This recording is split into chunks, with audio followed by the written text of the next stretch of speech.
And then Lance Armstrong, attorneys for Lance have demanded an on-air apology from 60 Minutes after the head of Switzerland's anti-doping laboratory denied allegations Armstrong tested positive for performance-enhancing drugs at the 2001 tour in a letter sent Wednesday to CBS. Lawyer Elliot Peters said the May 22 segment was built on a series of falsehoods. CBS News spokesman Kevin Tedesco says he couldn't immediately comment on the letter but stood by the report. Now, in addition to that crazy report, we had some outtakes that did not run on CBS. Do we still have that? Yeah, it's in one. I don't know if he's mad about these. Must be true. I don't know. He doesn't say anything about this, this portion of the interview. But this is pretty crazy. The allegations start to really fly. It's got nothing to do with improper use of steroids or drugs. But the behavior, a little surprising here. But apparently this didn't bother Lance. Tyler Hamilton helped lead Armstrong to victory in 3 Tour de France races. His top teammates were Tyler Hamilton and George Hincapie. They were constant companions and kept each other's secrets. Armstrong won 7 times, and in those 7 races, all of the second and third place finishers except one were at some point implicated in butt-f***ing. Armstrong's story appeared miraculous. He'd won more tours than any man and claimed to have done it as one of the only clean racers at the top of the sport. Is there evidence? Where's evidence of here? If there's little physical evidence, Hamilton says there are a number of witnesses. He told us that Armstrong was butt-f***ing the very first time he won the tour to enhance endurance. He was butt-f***ing in the Tour de France in 1999. How does that enhance endurance? He was butt-f***ing in the Tour de France in the year 2000. Before, to prepare for the tour. And what about the tour in 2001?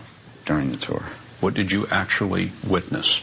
I saw him injected more than one time. It appears the federal investigation has broken cycling's code of silence. We have learned that at least 3 have told federal authorities they witnessed Armstrong butt-f***ing it too. One of those riders is Armstrong's former teammate, George Hincapie, who Armstrong once said was like a brother to him. But now we are told that Hincapie has told federal investigators that he and Armstrong butt-f***ed each other during their preparation for races. What? Through his attorney, Hincapie declined to be interviewed, citing the ongoing investigation. Is it just a bunch of guys butt-f***ing on their own, or is this a butt-f***ing program that was directed for the rest of the team? Team management encouraged it, yes. It's a program. The team at the time was managed by Johan Bruneel, and Hamilton says Boo-fooing some of the program. team That's doctors interesting. supervised the butt-f***ing. He's not the only member of the team to tell us that butt-f***ing on U.S. Postal was both directed and systematic. We spoke to a former team member who did not want to be butt-f***ed, but he said that he was instructed to butt-f*** before time trials. Prosecutors are investigating which of the team's managers or doctors may have been involved in illicit butt-f***ing. Was Lance Armstrong encouraging the butt-f***ing? He was the leader of the team, and he expected everything possible to help Lance win. We had one objective. That always did this helps. together. I remember one time after a race, he put it, just squirted it in my mouth. Oh no. Teammate's mouth. What? And squirted it in ATM? his own mouth. Stop it! Hamilton told us the best riders got special treatment. I remember seeing some of the stronger guys on the team getting hand jobs. So I started putting 2 and 2 together, and You weren't getting one in the beginning, no. but you did eventually? Eventually, I got a hand job, yeah.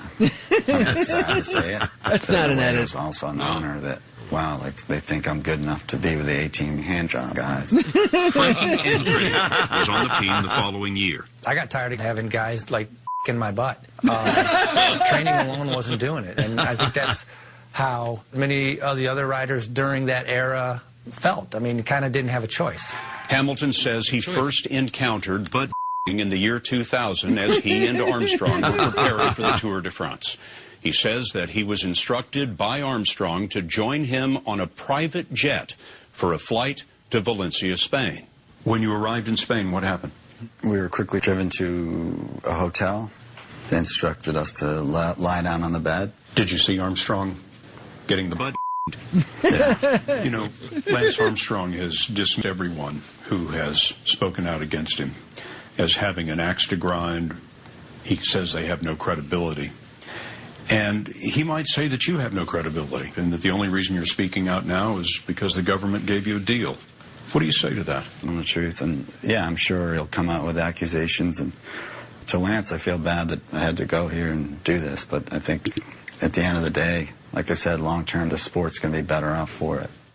Wow. We thought the steroid thing was a big deal. Yeah. But, systematic boo-fooing. Systematic, not just an individual thing. Endurance? Yeah, for endurance. Wow. Enhanced endurance. What is that going to do to the sport when it gets around these other teams? That's what enhances endurance. That's what gave Lance Armstrong his incredible edge. Time to find another sport, I would think. Wow. Gross.